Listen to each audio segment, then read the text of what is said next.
The unexpected guest. The doorbell rang, breaking the weary silence of an old apartment building in Istanbul. Daphne flinched just as she was turning off the stove beneath the kettle. Who could be coming at this hour? Her phone was on silent, no missed calls, no messages. As she walked toward the door, the trembling corridor light filtered through the gap beneath it, casting thin shadows into the apartment. She looked through the peephole. The hallway appeared pitch black. For a moment, she hesitated, then quietly scolded herself. "You're a grown woman. Are you really afraid to open a door?" She slid the chain aside and opened the door slightly. At first, she didn't recognize the man standing there. His black overcoat was pulled tightly up to his collar, heavy with rain. Drops slipped from its damp fabric, running down into his beard.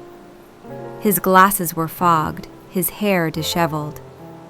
But in his eyes was something unmistakably familiar, a warmth that seemed to seep through from years ago. The man inclined his head slightly. "Hello, Daphne," he said. "I don't even know if I'm brave enough to explain what has brought me to your door in this state." Daphne tightened her grip on the door handle. It had been, how long since she had heard her name spoken in that voice? 9 years? 10? "Kerem," she whispered, unsure whether to believe what she was seeing. He smiled briefly, with a childlike hint of guilt. "Have I changed that much?" Daphne took a deep breath, sensing that if she spoke without collecting herself, she would lose control of the moment. "Come in," she said with sudden resolve. "This hallway isn't a place to carry old accounts." As Kerem wiped his feet on the doormat, it felt as though he were brushing unfinished sentences from years ago into the apartment. Stepping out of the damp smell of the stairwell and into Daphne's home, he was immediately enveloped by the warmth of the small entryway with its blue-tiled patterns. The clock on the wall struck 11 with its thin, metallic chime. At this hour, without telling anyone. Daphne's voice didn't tremble, yet something inside her was quietly reopening a door to emotions she had once been forced to bury. Kerem removed his overcoat, revealing a simple sweater and worn jeans beneath. The years hadn't left him sloppy, but marked instead by the hurried traces of city life lived without pause. "I know," he said. "I shouldn't have come, or at least I should have called first. But there are some doors, you don't call, you don't text, you don't make appointments for them. You either knock or you never do." The words carried Daphne straight back to their university years. Kerem had always spoken like this, sentences carefully filtered through long contemplation. Back then, that depth had fascinated her. Later, it became the excuse for a departure that had gone unexplained. They moved into the living room.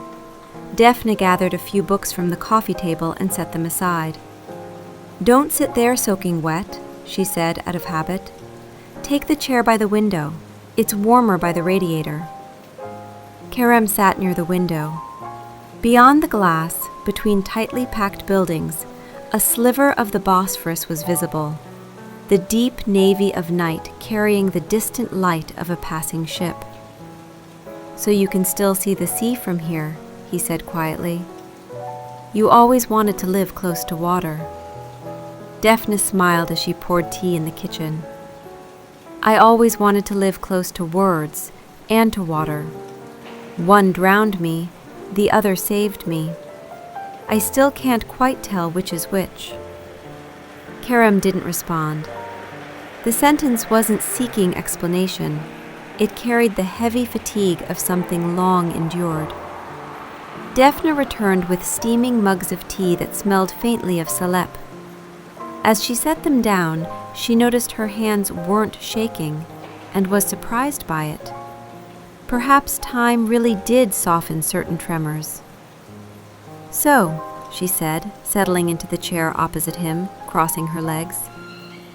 What happened that made you knock on my door at this hour, in this state, after all these years? Kerem stared into the rising steam of the tea, as if buying time to gather the courage to step into his answer. My mother, he began at last. She passed away last month. Daphne's expression softened. I'm sorry, she said, sincerely but with restraint. Thank you, Kerem replied. After the funeral, when I returned home, I found a box she had kept hidden for years. Old letters, postcards, a few photographs, and your handwriting. Daphne's heart seemed to stop for a brief moment. My letters? Yes, he said. The letters you wrote to me, the ones I never read. Her cup trembled slightly in her hand. So you gave them to your mother, she murmured, without opening them, without even looking. I didn't have the courage, Kerem said, meeting her gaze. Because leaving wasn't about you, but I didn't have the courage to explain that either. The silence that followed sounded like the soft rustling of old papers pulled from a long closed file. They both remembered the same night. Kerem's departure without a word, and Daphne sitting by the door until sunrise. I read the letters today, Kerem continued. Between the lines, I saw what you expected from me, and I felt a courage I didn't have back then. Maybe too late, but real. Daphne turned her eyes to the dark outline of the sea beyond the window. Belated courage, she repeated. It almost sounds romantic, but there's still an irony in it, one that hurts. You're right, Kerem said quietly. Every late confession carries a bit of irony. But I owe you the truth. I was afraid. I didn't feel ready to step into a life that demanded commitment, and so I never took a step at all. And the place I didn't step into was you. Daphne sifted through her thoughts carefully and chose a single question. And now?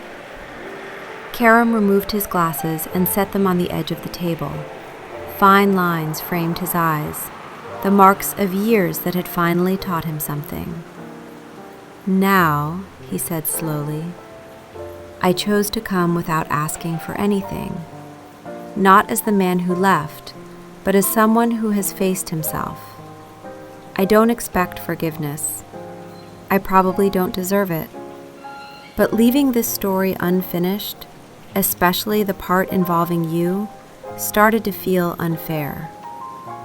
A faint smile appeared on Daphne's lips. You know, she said, sometimes forgiving someone isn't a gift to them, it's a gift to yourself. But forgiveness and starting over shouldn't be confused. Kerem nodded. I didn't come to start over, not tonight. I only wanted to take responsibility for the space my absence may have left in your life. That honesty softened something inside her, unexpectedly. The clock continued its quiet ticking.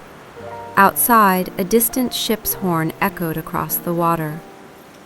Daphne, Kerem said at last, there are 2 reasons I knocked on your door tonight. One was to tell you the truth. The other was to place a sentence before you, one I was once too afraid to say, without knowing whether time would allow it. What sentence? She asked, unable to resist. He locked his gaze onto hers. No matter what I thought I was searching for, I was always thinking of you. I didn't trust myself enough to deserve a life with you, so I ran. But even as I ran, I never escaped the idea of that life. Daphne inhaled deeply. Anger, compassion, hurt, and understanding coiled inside her.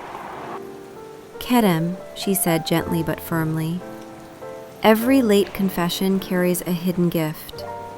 I accept your honesty tonight as that gift. But my life is no longer a continuation of that old page. I've started a new notebook. The disappointment on Karam's face wasn't devastating, just the quiet acceptance of a truth long anticipated. I deserve to hear that, he said. And maybe that's exactly why I'm still glad I came. They talked a little longer about the past, about parents, old songs, vanished neighborhood cafes. The tone of the conversation belonged not to lovers, but to two adults who had finally reached closure. When the night grew late, Karam put his coat back on. They walked to the door. "Goodbye, Daphne," he said. "May your life be as brave as you are." She smiled softly. "Goodbye, Kerem, and thank you for knocking." When the door closed, Daphne leaned her back against it. What she felt wasn't sadness or happiness, but a deep, gentle lightness. She walked to the window and gazed into the night. Out on the water, a ship's light drifted calmly. She allowed herself one final thought. Some unexpected guests don't come to stay. They come to place the final period on unfinished sentences. She smiled. Then she sat at her desk, opened a new notebook, and wrote a single line. Today, a new story in my life began. One where I am not angry with anyone. She placed a small, hopeful dot at the end of the sentence.